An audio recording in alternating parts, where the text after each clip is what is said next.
हर कोई यही चाहता है कि उसका परिवार हमेशा खुशी रहे और उसकी लाइफ में कोई भी परेशानी या फिर दुख न आए। लेकिन ये तो विधि का विधान है कि इंसान की जिंदगी में सुख और दुख का आना जाना लगा ही रहता है। जब लाइफ में दुखों का सैलाब आता है तो हम सब भगवान की शरण में जाते हैं।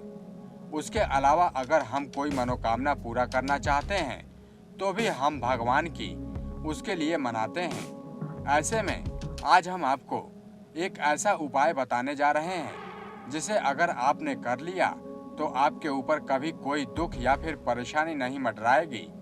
आप सभी को अपने घर सत्यनारायण कथा करवानी चाहिए। घर में सत्यनारायण कथा करवाने से कई सारे लाभ होते हैं। जब ये कथा होती है तो इससे आपके घर में नकारात्मक ऊर्जा का नाश होता है और उसके साथ ही इससे पॉजिटिव एनर्जी बनी रहती है। घर में जितनी ज़्यादा पॉजिटिव ऊर्जा होगी आपको उतना ही अधिक लाभ होगा। यहाँ तक कि धन की देवी माता लक्ष्मी भी उसी घर में प्रवेश करती हैं जहाँ सकारात्मक ऊर्जा का स्तर ज़्यादा होता है। इसीलिए आपको आर्थिक स्थिति सुधरने और धन लाभ के लिए सत्यनारायण की कथा करवानी चाहिए, क्योंकि ये बहुत ही ज़्यादा लाभकारी होती है। इसके अलावा अगर आपके घर में कोई बुरी शक्तियाँ जैसे भूत, प्रेत या फिर भटकी हुई कोई आत्मा का साया है तो वो भी इस कथा के माध्यम से दूर हो जाता है। इस कथा में अपने परिवार के सभी लोगों को शामिल करना चाहिए। इससे आपस में प्रेम भाव भी बढ़ता है और साथ ही साथ घर में लड़ाई झगड़े के चांस ना के बराबर हो जाते हैं। इस कथा से निकली पॉजिटिव एनर्जी घर के सभी लोगों को मिलती है और उनकी नेगेटिव थिंकिंग खत्म हो जाती है। उसी तरह इस कथा के और भी कई सारे लाभ हैं। जबकि अब सवाल ये उठता है कि ये कथा आपको कब और कितनी बार करवानी चाहिए। तो हम आपको बता दें कि जब भी आप घर में ये कथा कराते हैं तो उसकी पॉजिटिव ऊर्जा कुछ महीनों तक घर में रहती है।